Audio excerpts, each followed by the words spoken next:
108 विश्व, कृपया उत्तर दें। कवर में फैला हुआ रंग।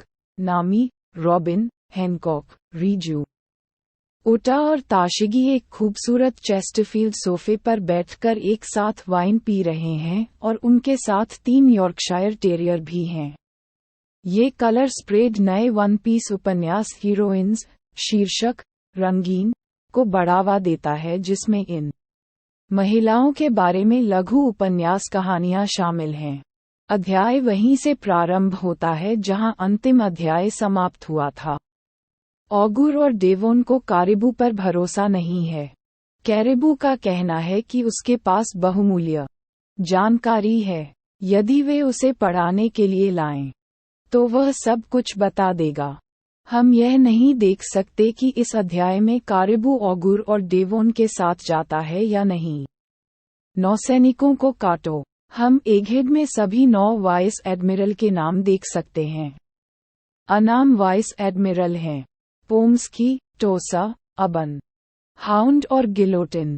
नौसैनिकों को पेसिफिस्ट्स के साथ बड़ी समस्याएं हो रही हैं क्योंकि उनके बबल शील्ड्स कैननबॉल को रोक सकते हैं। डोबरमन ने सभी वाइस एडमिरलों को सर्वोच्च प्राथमिकता के रूप में बोनी की तलाश करने का आदेश दिया। यदि वे पहले बोनी को मार देते हैं, तो वे पैसिफिस्ट्स पर नियंत्रण हासिल कर लेंगे। वाइस एडमिरल टोसा फ्रैंकी के समूह का पीछा कर रहा है और वह उन पर तोसागामी अर्थ ती बाइट च्यू नामक एक जूझ तकनीक से हमला करने वाला है, जिसमें 10 शिगन्स के बराबर शक्ति है। हालांकि टोसा को डोरी और ब्रोगी ने कुचल दिया है, वे सामान्य हमलों का उपयोग करते हैं। डोरी और ब्रोगी अपने जहाज पर वापस लाने के लिए कुछ विशाल योद्धाओं के साथ फ्रैंकी के समूह को छोड़ देते हैं। बोनी उन्हें बताता है कि लफी, सेंजी और वेगापंक अभी भी द्वीप के बीच में हैं, इसलिए डोरी और ब्रोगी उनकी मदद के लिए वहां जाते हैं। डोरी, वेगापंक, वह वही आदमी होगा जिसके बारे में विद्वान ने हमें बताया था। वाइस एडमिरल ब्लूग्रास डॉल के साथ सी बीस्ट वेपन की सवारी कर रहे हैं। ब्लूग्रास गुड़िया से पूछती है कि क्या उसने दिग्गजों की ताकत देखी है। गुड़िया जवाब देती है कि उसने 20 साल पहले शाउल के आदेश के तहत काम किया था। इस अध्याय में जोरो, जिनबे, ब्रुक या उसोप के समूह के बारे में कुछ भी नहीं। लफी के समूह में कटौती करें। वेगापंक लफी और सेंजी से कहता है कि उन्हें अब उसे ले जाने की जरूरत नहीं है।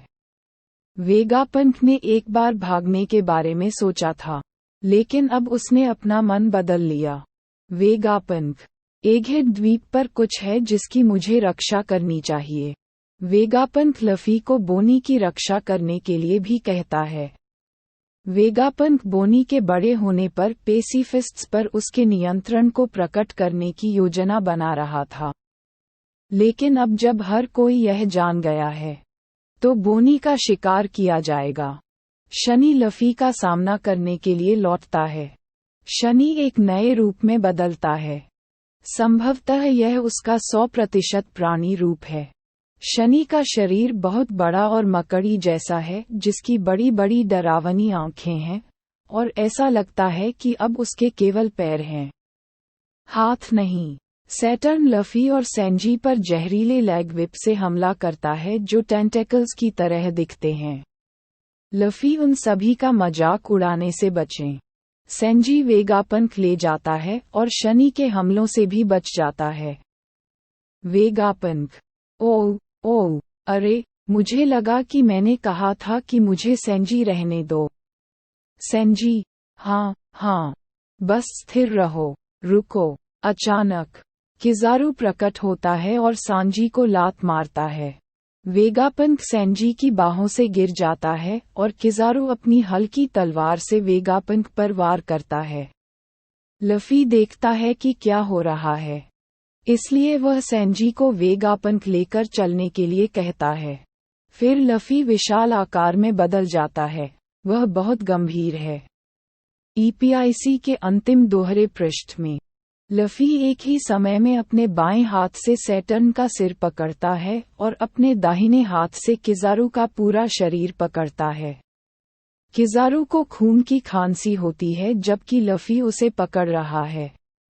लफ़ी मुस्कुराते हुए, कोई रास्ता नहीं है, मैं तुम लोगों को जाने दे रहा हूँ।